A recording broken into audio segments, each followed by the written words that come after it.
welcome back to another episode of the Provocative Podcast. All right, if you're watching from YouTube, guys, I have a sportier look on today. My days today has been crazy. So, first of all, I just want to say I'm happy to have my voice back. As I was listening back to last week's episode, I'm like, oh my God, I sound horrible. So, and even I sounded even worse than that, like the week before. But I am happy to have my voice back and to be able to speak and just sound like my old self. So, anyways, today I was like, I'm going to record the podcast. I'm going to get ready, do my hair. I wanted to try out my new blow dryer tool and no. So I went out for my morning walk. I've been doing a morning walk almost every single day because ever since I kind of stopped doing spin so much, I was like, I need to still work on my step count just because I work from home. So if I am at home, I'm either getting ready, so I'm sitting down, or I'm doing work on my computer. The only time I'm really up and about is when I'm doing housework, which is almost every day, but it's not plenty of steps, right? So I was like, I'm going to start waking up in the mornings when I don't go to spin and just go for a 30-minute, 1 hour walk just to start my day. And recently it's been kind of cool because I've been on my live. So I go on live and just talk about whatever I want to talk about and whatever questions people ask me during the day. And it's been kind of, honestly, today's my second day doing it and I really enjoy it. I'm not saving the live, so you kind of have to be there to listen to what I got to say. But it's really cool because I feel like I can connect with you guys. So I was like, I'm going to do that. I'm going to go tan. I'm going to go get groceries because your girl started a hardcore cut. So she has Olympia at the end or in the middle of December, which is a bodybuilding show. So a lot of my teammates from Dark Sport are competing. So I just want to make sure I look lean enough that during that time we also do a big photo shoot. And although I love my body now, I have a amazing balance. I kind of want to take myself to the next level a bit and just kind of, be strict again on myself. Almost prep mode, but not prep mode. So that is the goal right now. And so I just started my cut on Monday. And so I went to the grocery store because I was like, I'm going to get some food because I really want to start really focusing on my protein intake and actually be tracking each and every single one of my meals. Then I'm going to get home and I'm going to get ready. I had plenty of time. This was like 12:30. Well, this morning, Fendi woke up, which Fendi, if you guys don't know, is my Frenchie, my youngest Frenchie. I have two. So when she woke up this morning, she didn't want to come outside. She looked like all scared, and I was like, okay, she probably peed, which is fine. We don't really give her a hard time, especially if I'm like, okay, she probably woke up earlier and I didn't take her out, so it's fine. And so she woke up. So when I was trying to get her to go outside, she wasn't going. And I was like, okay, get up. And she didn't want to get up. And so then she starts shaking, which I already knew. I'm like, fuck, something's wrong. So we put her in her kennel, and Chris maybe she's just sore from running around because Fendi loves to run around. So last night, she was playing with her ball, and I was like, okay. I even told Chris, I was like, be careful with that ball because she keeps hitting the wall and she's going to get hurt. Anyways, we put her in her kennel because we're like, okay, she's probably sore. So I get back from the grocery store, and I'm like, okay, she should be fine. I try to take her to pee. Oh, no. The wincing was nonstop. She was crying and yelling, and I don't do well with stuff like that. During that I go full armadillo. I just want to cry. I'm just I can't when it comes to anything with Hermes and Fendi. I just literally my heart just sinks. So I told Chris, because Chris is like, we'll just take her to the vet tomorrow if she doesn't get better. So I was like, no, I'm taking her to the vet right now. Fuck, I'm going to put the groceries up real quick, take her to the vet. So I go by myself to the vet. It takes 3 hours. And anyways, long story short, she has the same thing as Hermes, which Frenchies, it's very common. They have this disc where it's a pressure point and it can just fuck up really easily on their back. And so if the disc is dislocated just by a little bit, it pinches the nerves there, and then it's really painful for them. And it happens to a lot of Frenchies. And the two options are bed rest for them for 4 months or surgery. So I don't want to go through surgery. I didn't go through surgery with Hermes because, when they were going through all of it, it's really aggressive. You have to really pay 100% attention to them. They might end up being in a wheelchair. It's a lot. So we did the bed rest option for him, and thankfully I was like 2 years ago. He's doing a lot better. So we're gonna do the bed rest for her. She's going to hate it in particular because she loves running around. But it is what it is, guys. I was telling Chris today, and I told the nurse there at the vet's office, I was like, no wonder I never understood why people give Frenchies up for adoption, why you're able to adopt Frenchies, because one, Frenchies are so expensive to buy. Like, they're at least three G's. Okay, so if you're gonna spend $3,000 on a dog, you would think you're gonna keep it. Now I understand why, because to be honest, they are a lot of work. Especially Fendi is so much more work than Hermes with her skin issues, her allergies, everything. She's just so particular, and now she has back issues. So it's a lot of work. So if you are contemplating getting a Frenchie, you better make sure your finances are up to par and you are ready for that responsibility, because it is a lot. But anyways, it takes me back to I didn't have any time to get ready. So, but I really wanted to film this episode for you guys. So I was like, I'm just going to throw in a little bit of makeup on, keep my hat on, and we are good to go. So that's that. That's a little bit intro of my day. I am finally back into the groove of my training. As you guys know, I love spin. I go hard in spin, but it was affecting my lift so much to the point where I was literally almost only able to leg press like 145, which is a big deal to someone like me who's been lifting for so many years. Like, to feel the exhaustion that I was feeling and the heaviness with one plate was concerning. And I had like a breakthrough with Chris, and I was like, what is happening? Like, I don't like going to the gym now. Like, I just, I don't know what to do. He's like, well, first of all, you have to pick one or the other, either spin or bodybuilding. He's like, because you're going to the gym now and you're just focused on calories versus really putting in the effort. So you really got to ask yourself what it is that you want. So I was like, okay, I'm going to scale back on spin. So I'm only doing it like once or twice a week now, and then really focusing on my lifts. I've been doing that for the last 3 weeks. And I feel so good to tell you that my leg press went up to 5 plates on each side, guys. 4 or 5, I don't remember. But that's a major improvement from just being able to push one. So I'm just really proud of myself. I do hypertrophy training, and I constantly doing progressive overload. So every week I am focusing on getting either one more rep or going up in weight every single week. And it's really helped my numbers with hip thrust, leg press, all the leg movements. I'm honestly like so happy in the gym now. I really look forward to train, whereas before I was like, fuck, I'm at the gym. Like, my whole mentality was just not there. And so now my mindset has completely changed, and I love it. So if you're struggling with your training, you might need to ask yourself what your goals are and train for your goals and change that mindset, because sometimes we just need a little reminder. So leading to that, I also am starting a challenge for everyone. Since I am going to be cutting, I was like, let me start a challenge. I haven't done a challenge since literally last year. So I'm gonna do like a winter challenge. It's gonna start October 3rd. It's going to be a 6-week challenge for all you ladies, and guys are more than welcome to join. First place winner will be receiving $1,000. So it's a good prize, and it's a good way to honestly just put your ass in shape a little bit and not let yourself go through during the October, November month. I think we'll be finished before Thanksgiving, or it'll put us right there by Thanksgiving. But if you guys want to continue training, which I suggest that you do a little bit after Thanksgiving, would be really, really good. But I'm really excited because I'm going to restructure a whole new program. I'm going to actually give you guys the program that I've been following, and it's been helping me. And you guys are going to have weekly check-ins. So I'm really excited for that challenge to start for all you guys. But, all right, that's a little bit intro on the fitness part of my life. Everything else has been really good. Like I told you guys, birthday week was amazing. I just got sick, right? But it was really good. And Monday of last week, I went to Chicago by myself, which I have not traveled by myself since February of this year. And it's a really big deal for me to travel by myself. I think before COVID, I was traveling a lot by myself, and I was never really fearful.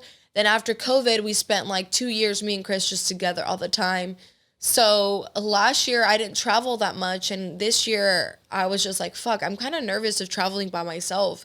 It's just kind of scary when I'm like, okay, like I have to go by myself. I have to make sure I'm on the watch all the time.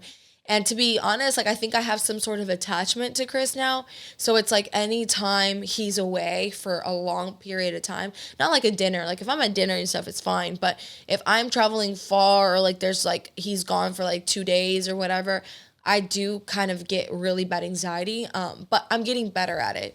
But so I went to Chicago on Monday for a quick photo shoot. I was in and out, so I got there Monday night, had the shoot Tuesday, and flew out Wednesday morning, like 11, 12-ish.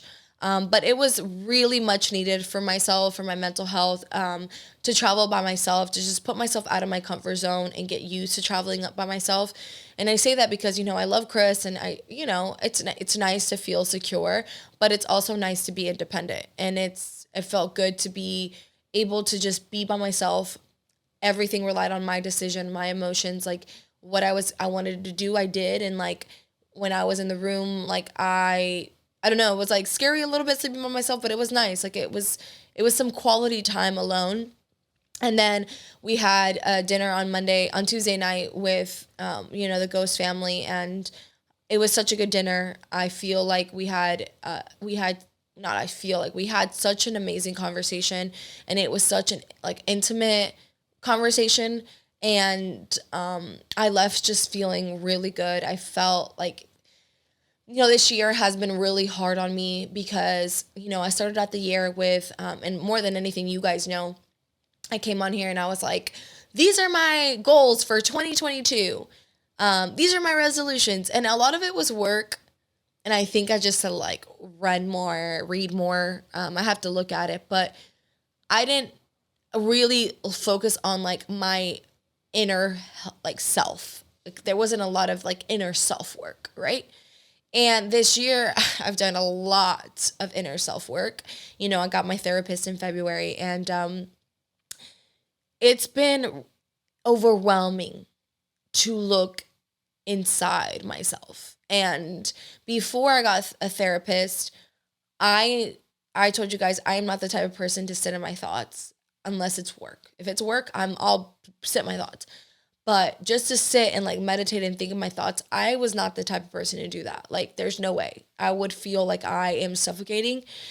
And so now with therapy and everything, I've gotten better. I'm not the best yet. Excuse me. It is something that I am constantly working on, but I wanted to talk about building intimate relationships and working on yourself today because, especially with the trip that I had Monday, I feel like I just have a lot to share with you girls and guys if you're listening. And first of all, I will say that one of the best conversations I had was with Ryan, one of the owners of Ghost. We had Dan on the podcast. We didn't have Ryan, but I do want to bring Ryan on. And he just made me feel understood with what I was going through. And it's nice to have those friendships and conversations with people who are on the same wavelength as you, if not in a better wavelength as you. And he recommended this book. I want to share something with you guys from it, but it's called Clarity and Connection by Young Pueblo. It's a New York Times bestseller. If you're watching, you can see what it looks like. But I'll repeat that again. It's Clarity and Connection by Young Pueblo. And I'm going to read this little bit to you guys that just, I don't know, resonate. Every page is like a different quote. For example, like maturity is knowing that when your mood is down, you should not trust the way you see yourself. Which for me, I like highlighted that. If you can see on camera, I highlighted the fuck out of that because I was like, that is so true. Like, I feel like, especially as women, we deal a lot with our emotions, and you can think so, like, honestly, negatively about yourself during a time that you're feeling like shit. But if you just let yourself feel those emotions and not act upon those emotions and just not really think anything of yourself during that time, you'll be like, okay, yeah, it was just a momentary thing that I was feeling. So I love that. Maturity is knowing that when your mood is down, you should not trust the way you see yourself. But the quote that I wanted to read you guys is this: throw away the idea that healing is forgetting.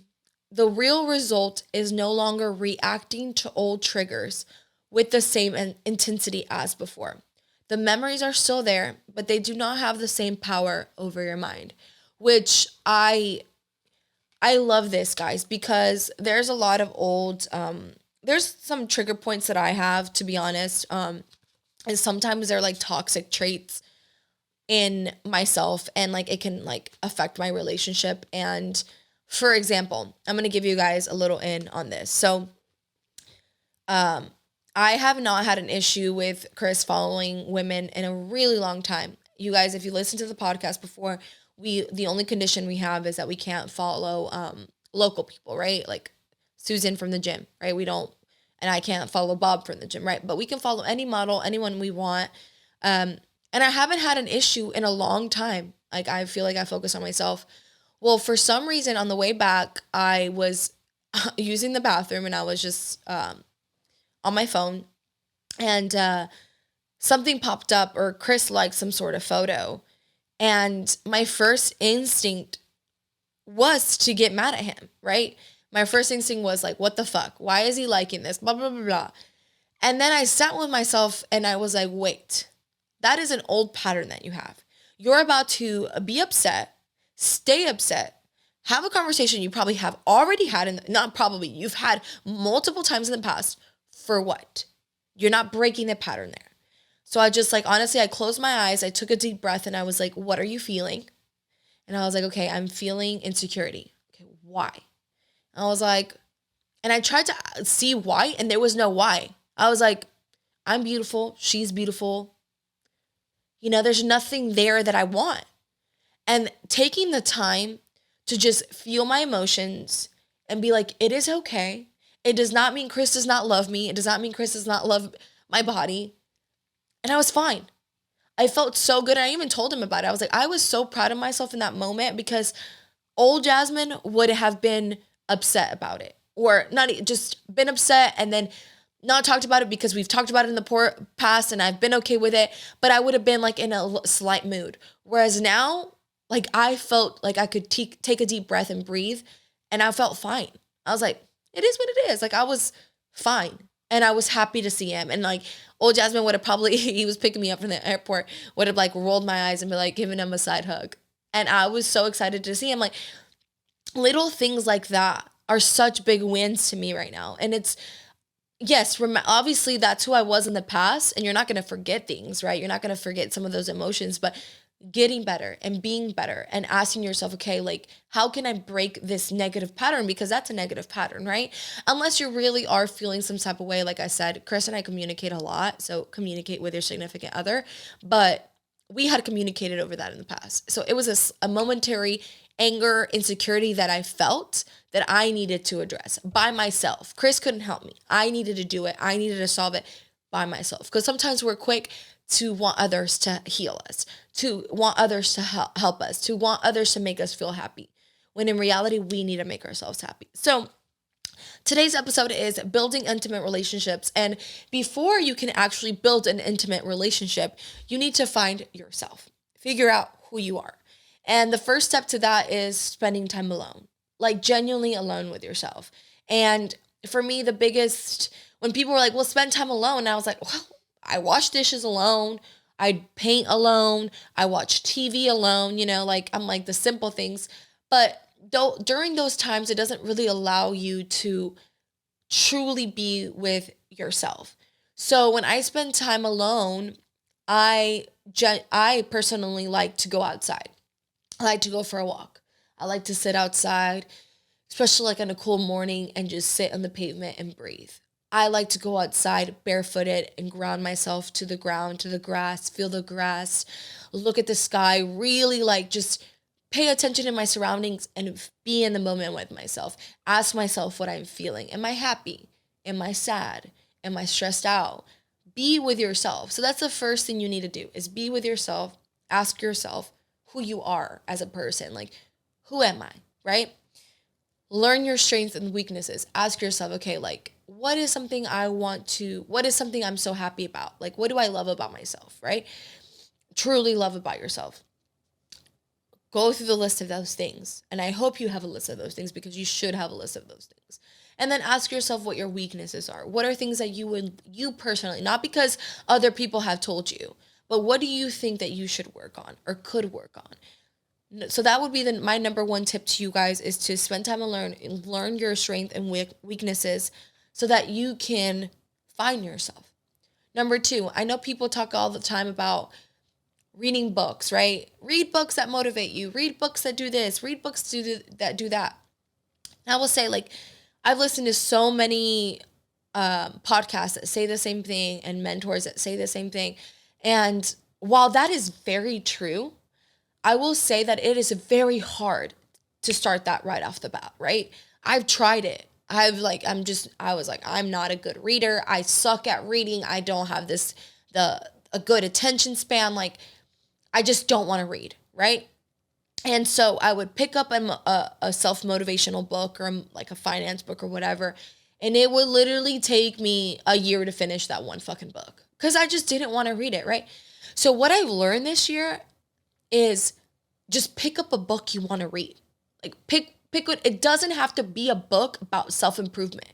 It can be whatever it is. You want a book about dragons and fucking fairies? Read a book about dragon and fairies. You want a love book? Read a love book. Read whatever you crave to read or whatever you think is entertaining for you. Because when I first started this year, the book club, which we haven't done in a while, but I've kind of been reading on my own, I was like, I just want to read, right? Let me see if I was hesitant. I'm like, I don't know if I'm going to really read these books or if I'm going to like these books. But to be honest, I have loved the journey of just reading that because at first I sucked at reading. Literally, I would find myself having to reread pages and it would take me a lot longer when girls would be like, oh, I'm on chapter this. And I'm like, fuck, I'm on chapter 3.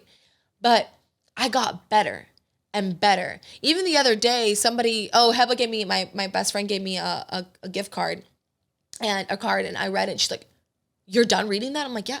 She's like, wow, you're such a fast reader. And I was like, thanks. Whereas before I wasn't. And the fact is that I started reading books that I wanted to read, right? That I enjoyed reading. And then I started adding self-improvement books and I found myself being more entertained by them. I found myself my attention span being better. I found myself like really wanting to read them. Why? Because I was reading for fun and I put reading and fun together versus reading is going to be boring. It's just self-improvement, which self-improvement is great. I used to be like, well, if I'm going to read, it's because I want to be better.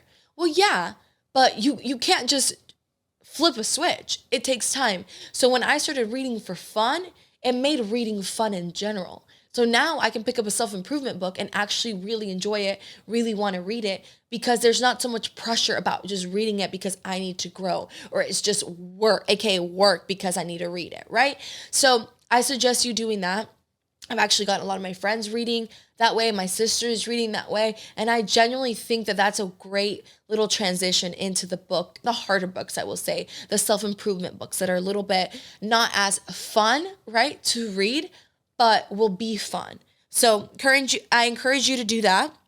And then C is, how do you contribute to friends and others, right? To find yourself. You spend time alone, you read these books that speak to you to find yourself, but also ask yourself, how do you contribute to friends and others, right?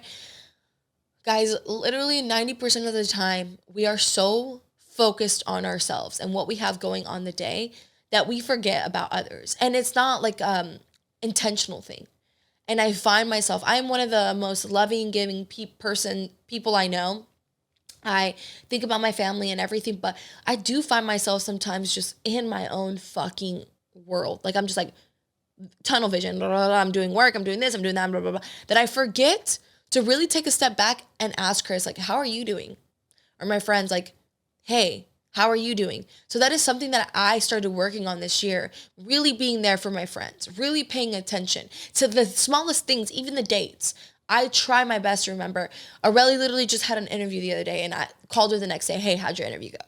Like being there for the people that you love, your friends and your family, the people who are there for you as well. Because when you show up for them, more than likely they're going to want to show up for you. And my friends are always constantly like, hey, how are you? Like, how did this go? They'll know that I had a photo shoot. How did the photo shoot go? And I love that. I love that even though they also have a lot of things going on, they're there for me. But, the other day I actually told Chris because I listened to a podcast about this and it was like, how are you present in another person's life? Are you asking your partner, because it was specifically about relationships, are you there for your partner? What are you contributing to your partner? And Chris is a very independent person. He works out by himself. He cooks for himself because he's very like, I just want my meals when I want them kind of thing. He works by him, like he works by himself. Like he doesn't really need me to do anything for him. So him for me is, I think the biggest thing he does for me is like he cooks me breakfast every morning, right? And I got home from my walk because I was listening to the podcast and I was like, babe, is there anything I can do for you? Like, is there anything I can do for you? Because I feel like, I know I'm there emotionally and I'm here with you, but can I do something for you? How can I make your life a little bit, how can I make your life a little bit easier? And he was just like, babe, I'm happy with the way things are. You're here for my emotional support and I love you and I don't need anything. If there's something that I need, I will ask you. And I was like, okay, because I was starting getting a little bit of like a guilty conscience because I was like, fuck, he makes me breakfast in the morning. Like, is that something that he wants to do? Like, because I can do it for myself if like I don't want it to be a burden. And he was like, no, I love making breakfast for you. I'm making my breakfast, and why not make yours as you're doing cardio or whatever. So just being present in the people that you love and really making sure how you contribute to them. Because like I said, most of the time we are selfish creatures, nothing wrong with that. But we do want to make sure that we are there for the people that we love. And then lastly, and this is the most important thing to find yourself, like honestly, the most important thing to find yourself. And I've learned that this year is values. What are your values? And for a long time, I didn't know what that meant. Okay. I'm a 28-year-old grown woman and I didn't really know what that meant until this year. And I would listen to Andy Frisella, which if you guys know, he has this podcast speaking about values, what the mission statement for his company was, and how everything he did revolved around those values. Well, I feel like this year, I really had to sit with myself and ask myself, what are your values, Jasmine? What do you value in life, right? Like the smallest things. Like, what do you value besides, obviously your husband and your family? Like, what is it that you love to do and what makes you you? And my therapist is the one that really recommended that with me. And I tried 3 therapists, right? Because I did BetterHelp. I changed 2 therapists on BetterHelp. And then I went to the girl that I have now. And all 3 of them said the same thing, which is crazy. They were like, what are your values? Have you written down your values? What are your values? Have you written down your values? And I was like, fuck, no, I haven't. And when I did that and started realizing what my values really were, and I will say that some of them are barely getting to me. Like with this trip on Monday, I just realized what one of my biggest value is. Just because I spent time alone, I was able to figure it out. Because it takes time to really figure out what your values are. But if you pay attention to what you enjoy doing, you'll be able to figure it out a lot faster. But figuring out your values will set you up as who you are as a person, right? It'll help you find yourself because it'll help you see what is acceptable for you and what is not. In any aspect of your life, in your relationship, in your friendships, in your family life, in your personal life, like you will be able to say, this is what I love, this is what is acceptable for me, and this is what I don't like and what's not acceptable for me. And then everything you do in your life will be navigated by those values. And I will say that those values will change. You'll find new values based on the seasons of your life. But if you stay true to at least your top 3, it will definitely help that path of finding yourself be a lot smoother.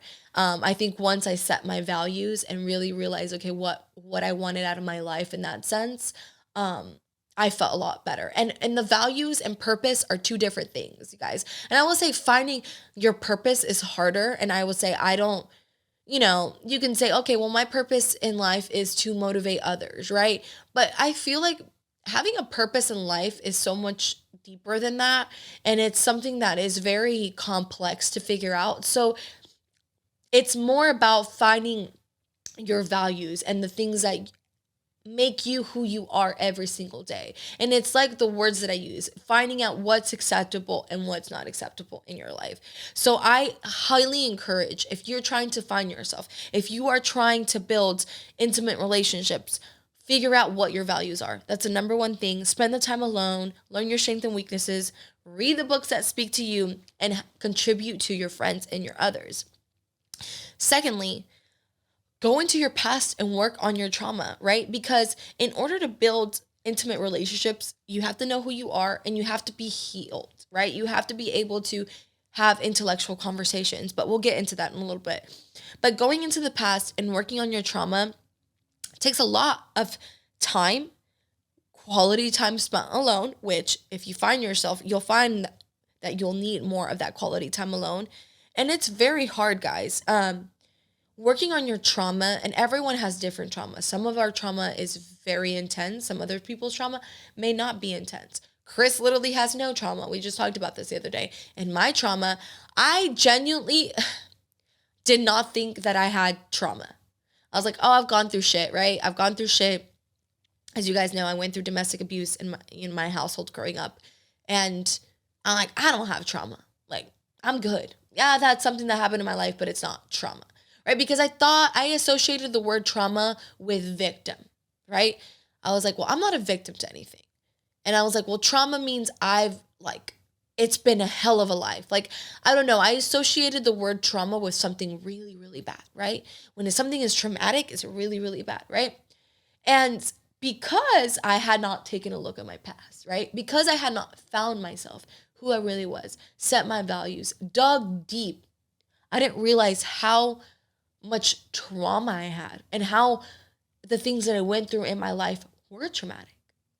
And being in therapy made me realize that. It made me really dig deep to those dark parts of my life and be like, fuck, like, this is trauma. And I have not healed from that.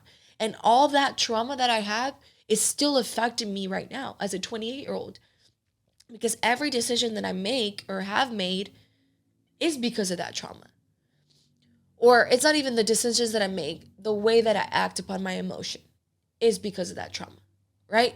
And it took me really digging deep into myself to figure out that, to really be like, I'm acting out this way, not because I'm feeling this right now, but because my old self is feeling this and because I have not healed. So I highly encourage that you guys dig deep and work on the trauma that you have. And it doesn't make you any weaker, I promise. It is very overwhelming, I will say that. That is one of the reasons I didn't want to work on it, because I was like, fuck, it's too much work.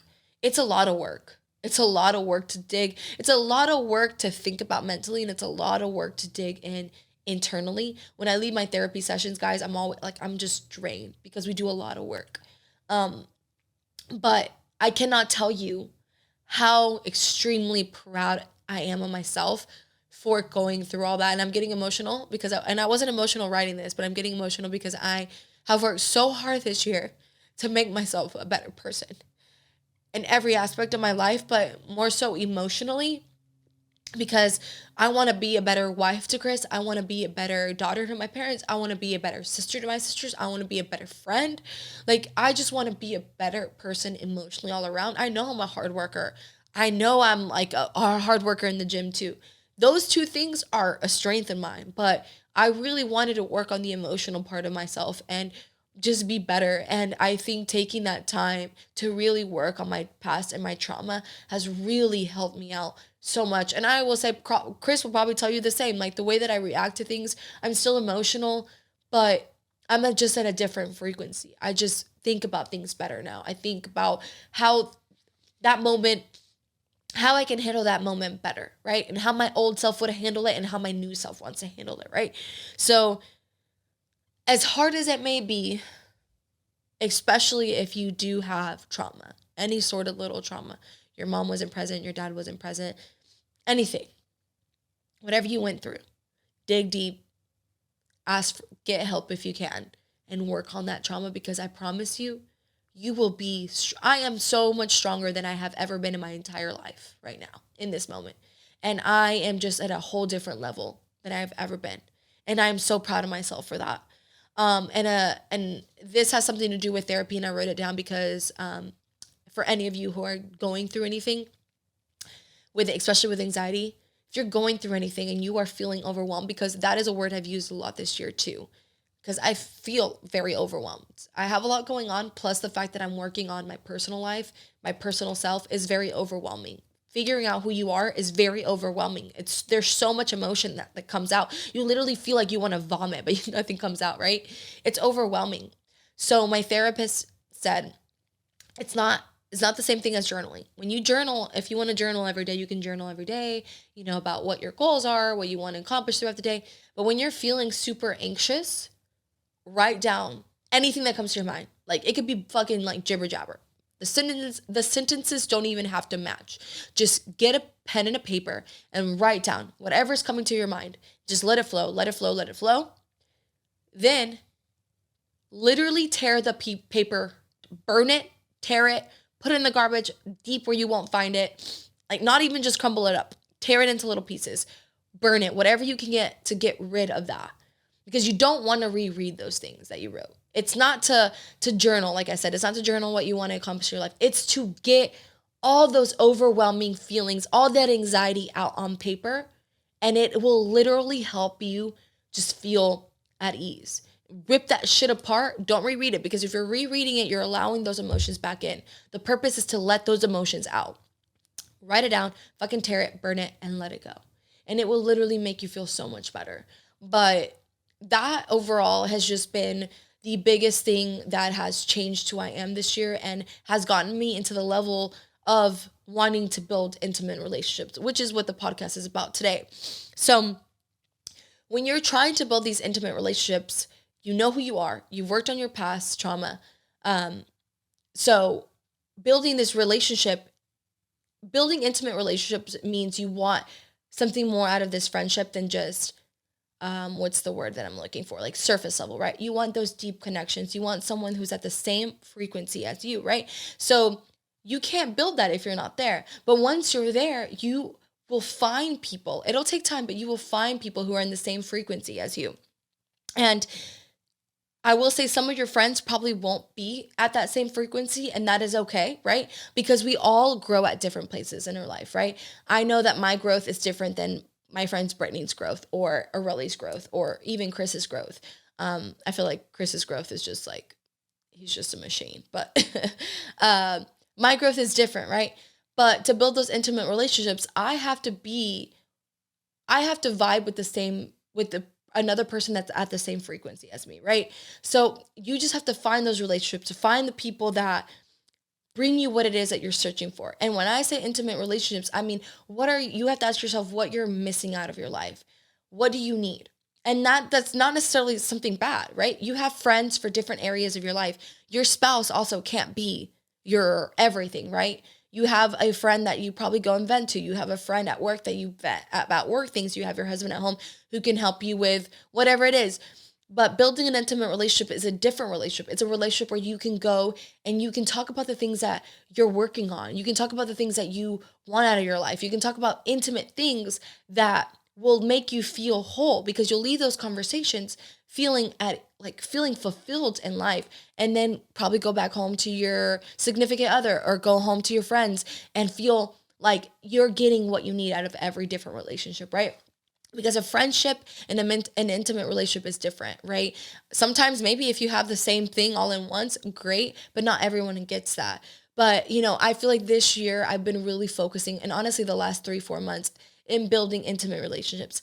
I'm happy with the friends that I have now. I don't need any more friends. If I'm going to build a relationship now, it's going to be an intimate relationship. It's with someone I want to grow with and learn with, and someone who's at the same frequency as me, who's really, really digging deep into their personal self and wanting to be better and has wisdom to share with me. That's what I want, right? And I think that's where I'm at in my life now. I don't want surface level relationships anymore.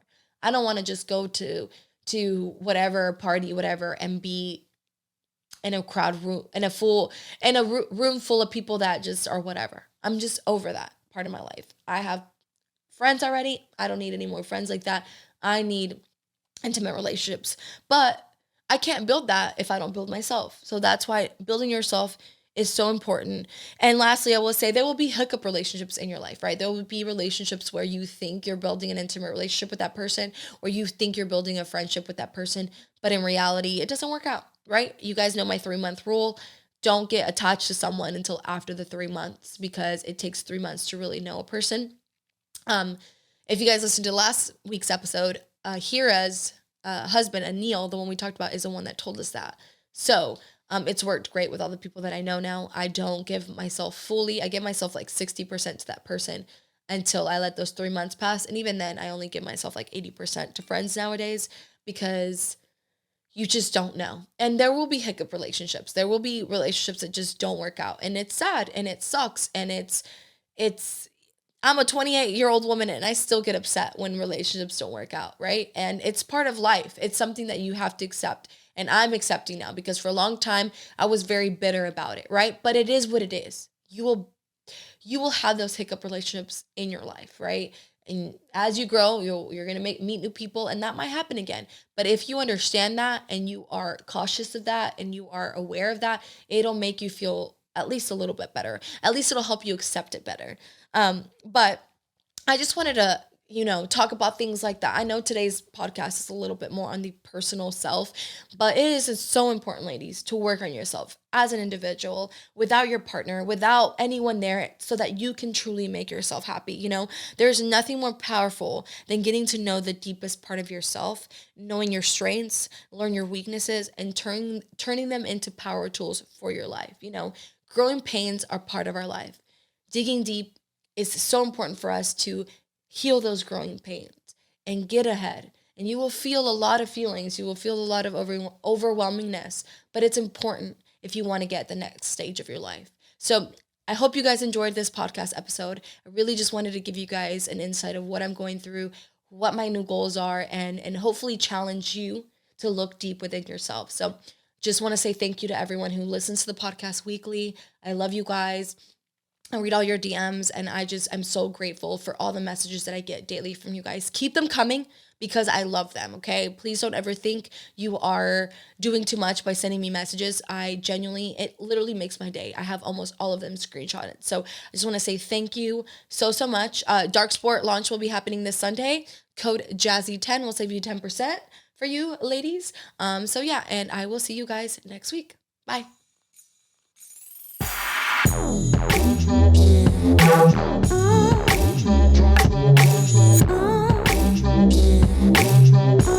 I'm not gonna keep it for